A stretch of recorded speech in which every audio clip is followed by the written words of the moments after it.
দেখুন আমাদের কর্মসূচি হচ্ছে যতক্ষণ না পর্যন্ত এই আমাদের যে যৌক্তিক দাবি অর্থাৎ কোটাটা যে বাতিল করা সেটা যতক্ষণ পর্যন্ত হচ্ছে সরকার না মেনে নেবে অর্থাৎ হাইকোর্ট থেকে সিদ্ধান্ত না আসবে ততক্ষণ পর্যন্ত আমরা আমাদের আন্দোলনটা চালিয়ে যাব। এই মানে আপাতত এটাই পরিকল্পনা আছে।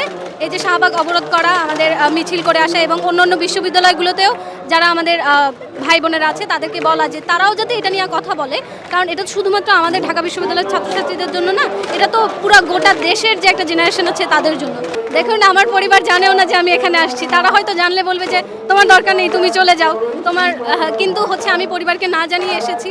এখন তারা জানলে কিভাবে রিয়্যাক্ট করবে আমি জানি না, তবে আমি চেষ্টা করব আমার পরিবারকে বোঝানোর যে এটা শুধুমাত্র যে আমার জন্য ব্যাপারটা না, এরকম না, আমার যারা পরবর্তী প্রজন্ম এরাও কিন্তু এই যে কোটার যে একটা নেগেটিভ প্রভাব তারাও কিন্তু পাবে, তারাও কিন্তু সরকারি চাকরিতে বিভিন্ন পর্যায়ে গিয়ে তারা বাধার সম্মুখীন হবে। এই জন্য আমার মনে হয় না আমার পরিবারকে যদি আমি বোঝাতে পারি তাহলে তারা কোনো আপত্তি করবে। আমরা আশা করছি যে যতক্ষণ পর্যন্ত এই 18 সালের পরিপত্র বহাল না হবে ততক্ষণ পর্যন্ত আমরা এই আন্দোলন চালিয়ে যাওয়ার আশা করতেছি। চাকরিতে এবং চাকরির সাথে আমি বলতে চাই যে আরও প্রতিযোগিতামূলক যত পরীক্ষা আছে কোথাও কোনো অযৌক্তিক কোটা আমরা মানি না।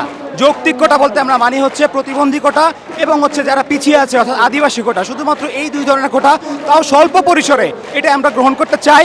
এছাড়া আমরা মুক্তিযোদ্ধাদের প্রতি সম্মান প্রদর্শন করি, কিন্তু তাদের যুদ্ধে তাদের নাতি নাতনি কিংবা আমি যদি পোষ্য কোটার কথা বলি বিশ্ববিদ্যালয়ে ভর্তির ক্ষেত্রে একজন বিশ্ববিদ্যালয়ের শিক্ষক হওয়াতে তার সন্তানের কোনো ভূমিকা নেই।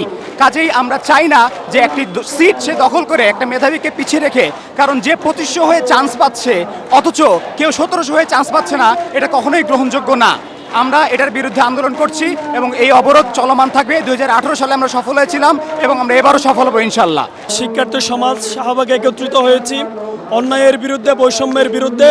এখানে আমরা শুধুমাত্র নিজের সরকারি চাকরির দাবি নিয়ে আমরা এখানে আসিনি, আমাদের ভবিষ্যৎ প্রজন্মকে একটি বৈষম্যমুক্ত বাংলাদেশ উপহার দেওয়ার জন্য আমরা এখানে এসেছি। আজকে আপনারা দেখবেন বাংলাদেশ সরকারের মোটো হচ্ছে একটি স্মার্ট কান্ট্রি গড়ে তোলা। স্মার্ট কান্ট্রি করার জন্য এক নম্বরে গড়ে তুলতে হবে স্মার্ট সিটিজেন। স্মার্ট সিটিজেনরা আজকে দেশে থাকছে না, আজকে আমাদের ব্রেন ড্রেন হয়ে যাচ্ছে, আজকে আমাদের মেধাবীরা দেশ থেকে চলে যাচ্ছে, কারণ এখানে মেধার অবমূল্যায়ন করা হচ্ছে।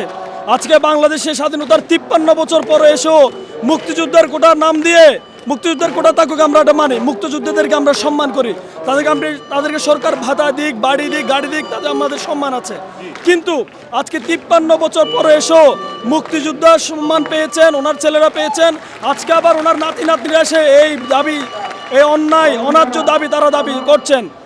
আপনি দেখেন বাংলাদেশের আইন অনুযায়ী দাদার সম্পত্তি থেকে নাতি নাতনি কোনো ধরনের ওয়ারিস সম্পত্তি পায় না, কিন্তু তারা কিভাবে অন্যায়ভাবে আজকের এই মুক্তিযুদ্ধ কোটা নাম দিয়ে বাংলাদেশের সাধারণ মানুষকে জিম্মি করতে চাচ্ছে। আরেকটা বিষয় আমি স্পষ্ট করতে চাই, যারা আজকে বিভিন্নভাবে কোটা আন্দোলনকে বাধাগ্রস্ত করতে চায় তাদের উদ্দেশ্যে বলতে চাই, তোমাদের কোটা আছে, তোমরা রুমে থাকো, তোমরা হলে থাকো, তোমরা শুয়ে থাকো। আমাদের যাদের কোটা নাই আমরা অলরেডি রাজপথে নেমে গেছি। আর বাংলাদেশ এমন একটি দেশ, রাজপথে সবকিছুর ফয়সালা বাংলাদেশে হয়েছে, ভবিষ্যৎ অতীত হয়েছে, ভবিষ্যৎ হবে ইনশাআল্লাহ। এবং সারা দেশ থেকে, দেশের সকল শিক্ষা প্রতিষ্ঠান থেকে আজ সাধারণ শিক্ষার্থীরা একমত হয়েছে কোটার বিরুদ্ধে তারা যতক্ষণ পর্যন্ত 18 পরিপত্র বহাল না হচ্ছে হাইকোর্টের রায়ের বিরুদ্ধে তারা লড়ে যাবে। এবং আরেকটা বিষয় স্পষ্ট করতে চাই, বাংলাদেশের জনগণকে নিয়ে বাংলাদেশের হাইকোর্ট, বাংলাদেশের জনগণের মতামতকে নিয়ে বাংলাদেশের হাইকোর্ট। এই কেমন হাইকোর্ট, এই কেমন বিচারপতি যারা দেশের মানুষকে সম্মান করতে জানে না, যারা দেশের মানুষের মতামতকে সম্মান করে না, এই ধরনের হাইকোর্ট আমরাও মানি না, এই রায় আমরাও মানি না।